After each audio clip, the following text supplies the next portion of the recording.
In this episode of MPTV, we're in Naples, Florida to visit with Peter, the owner of the Hangout by Two Guys. We're going to talk about this business that used to be a catering company and how they transitioned during the pandemic to a brick and mortar. We're also going to dig into a very unique issue they have, having three types of customers, not new, frequent, lost, but snowbirds, vacationers, and locals. I'm down here on vacation. My brother lives in the area, but a lot of people visit annually for 4 or 5 months from up north. Let's go inside and find out how he tackles these problems.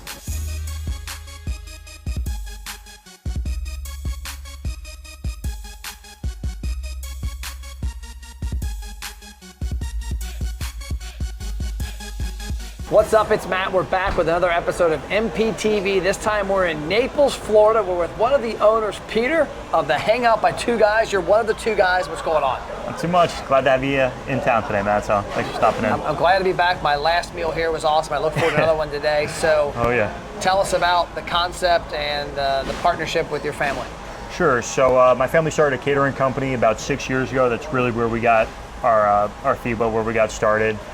We opened up this location in December, so post-COVID, still trying to work through everything. We really wanted to do something a little bit different for the area, really geared towards the locals, fair price point, good quality portions, good quality fresh food, and then some different types of service throughout the day, keeping it nice, fast, quick for the workers during the day with a fast casual lunch, and then switching over to full service, happy hour, dinner, and we end the week with a fun Sunday brunch. So nice. So one of my topics I want to talk about was catering. Sure. You guys started in the catering biz, went brick and mortar, still have the catering. What was the thought process? Was that always in the cards? The game plan was to have that, or? Yeah, so we really started out a little completely opposite than most restaurants do. They usually start brick and mortar, then they get into the catering. So we really just stumbled into the catering business. My background's in finance. I was working at Merrill Lynch, and that's where we realized the opportunity for the catering with office lunches. Okay. So we really started with a niche of B2B catering. Office lunches, cocktail parties, open house events, anything client appreciation, employee appreciation. And unfortunately, that's really the part that hasn't come back yet from COVID yet. So we're still hit pretty hard from there. But we always knew we needed to have a home base to do the catering out of. So we had originally opened up a small 20-seat fast casual restaurant about 4 years ago. That gave us a home base for the catering. And then this was kind of the next step in our progression to just keep expanding with the business. So along the catering also, out front today, I couldn't help but when I pull up, see the smoker, the tent, the vehicle. It stopped me in traffic. I know you said today that somebody came by the other day, was driving by for the gym and saw it and came in and ordered catering. Right, so I mean that's really one of the perks of having the brick and mortar and the catering. There's a ton of synergies between marketing and just food and people coming in and learning about our business.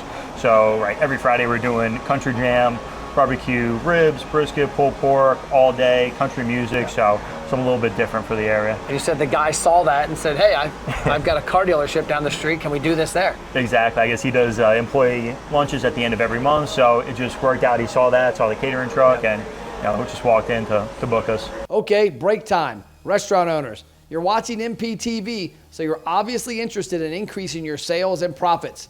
But what if I told you could eliminate the hope and pray out of your marketing? You could spend money and actually see results. Most marketing starts with attention, like a billboard.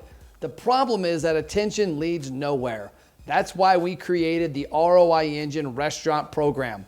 We take attention and gain huge engagement, whether it's in-store or online. We help you build a database with deep customer information that's comprised of email, cell phone, and birthday. And then we drive them into the restaurant with trackable results.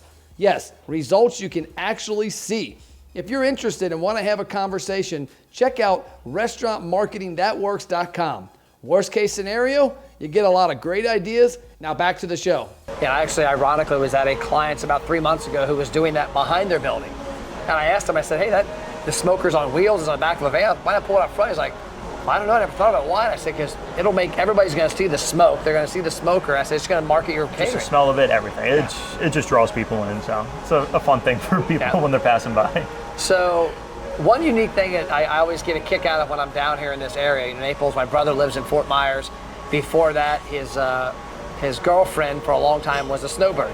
Lived in Cincinnati during the summers, came down here during the winters, and now they live down here. You've got 3 different types of customers that are coming here. I always say there's 3 types of customers, new, frequent, lost, but you've got tourists, which I guess could be new. You've got your people that live here year round, which could be your frequent, and you got those ones that come and go because of snowbird. How have you juggled that with marketing and with keeping people coming in?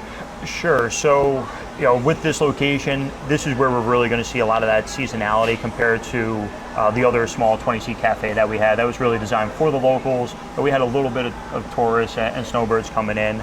But we really designed this place to be more for the locals, price point wise, and just general atmosphere. Because some places open up here and they're just here for the snowbirds, and then they die off during the summer when they go back home.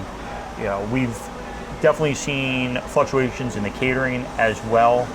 Just more businesses are more active during season. There's more people down here, more events. Every night there's something going on. So really that's been a lot of word of mouth through connecting with other businesses, personal networking. That's really how we grew that part of the business. For here, trying to connect with some of the hotels and just clubs around the area, so when they see guests coming in, they'll know that we're here and they can let their people know, and just getting the name out there. A lot of social media marketing. Yeah, and you've got a unique one, just because a lot of business, like where I'm from in Northern Kentucky, it's just people that live here. There is no tourism. There's nobody coming and going in mass. And I've been to parts of Naples down here and Fort Myers where it's, you can see they're catering 100% for that person that's coming in once or twice a year and charging a premium, and then they're not really relatable to locals. So I like the fact that you're going after the people here probably got to pay the bills more often once people live here. Exactly, and really we've seen a huge increase in the number of those people moving here, especially over the past year, but even before that, it was just really trending that way. And there's just really the underserved part of the community was the locals, the people that are here year round. They just want to come in, grab some food, not compete over the head price wise.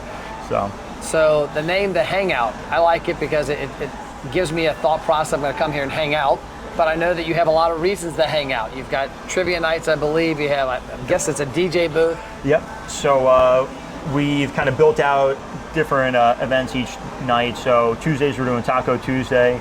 So we have a couple staples on the menu there, but then my brother's always playing in the kitchen to mix up some different specials and keep it interesting. Wednesdays we do trivia. So that's been off to a great start so far. Just switched to some new tablets, so everything's up on the screen. Oh, nice. Scoring's all through the tablet, so it's nice, simple, and clean that way. Thursdays are ladies' night.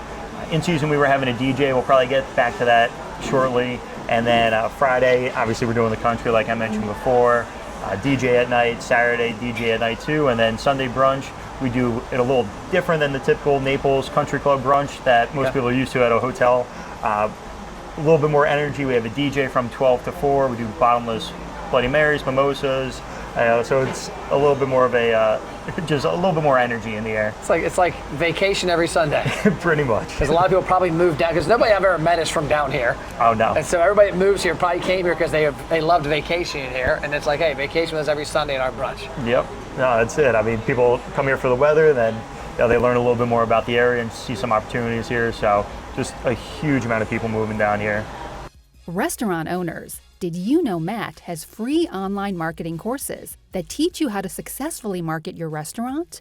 Email support@mattplapp.com to get access to the courses and a free social media content calendar. So last question I always ask is airplane mode. You're a restaurateur. You're in a time when it's probably the hardest hit for employment, so it's probably hard to not work.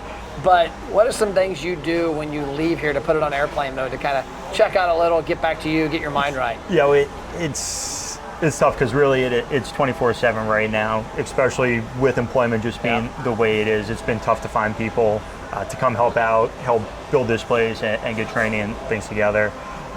One thing that my family really enjoyed before we kind of got into the business was road trips, seeing different baseball stadiums. Oh, yeah? So that was a big thing that we liked doing. We've probably seen 15 different stadiums across the country. Took my dad to Wrigley Field a couple weeks ago. Okay. We were out there shooting MPTV at a place called Taco Lulu, and we had the Mercedes van. We're out front, and my client walks by. My dad had no clue that we had canceled the next shoot and we're going to the Cubs game. And so ironically, he's wearing his MP gear and he's got his Cubs jersey and his hat just because he's in Chicago. He's ready to go. And he's from there. And so we're sitting there and Michael walks up and says, hey, you gonna get an Uber? And he's like, why would we take an Uber? The van's right there. We got to go to a shoot. And I'm like, we're going to the Cubs game. And he had a kick. It was great. Yeah, we made it up to, I have some family in Kentucky, Frankfurt, so we went over to Cincinnati and hit Wrigley Field and then White Sox as well. So we hit all three on a road trip up there once. It was probably about 7 years ago. So when the pandemic calms down a little with employment, we'll have to get back out to the stadiums. Definitely. We'd love to take some more trips, and we actually wanted to do the Bourbon Trail now that I had a bunch of people coming in here, trying to sell me their whiskeys, their bourbons. Figure I might as well hit some distilleries and check out, where it's made. Well, the northernmost tip of the Bourbon Trail is Northern Kentucky, where we're headquartered. So we'll get you around. We'll get you some VIP stuff there. That sounds good. Well, cool. Well, thanks for your time today. Yeah, I appreciate you coming in, Matt. It's always good seeing you down here. Love it. That's all we got for this episode of MPTV. We'll see you next time. Who knows where we'll be or when we'll be there. See you.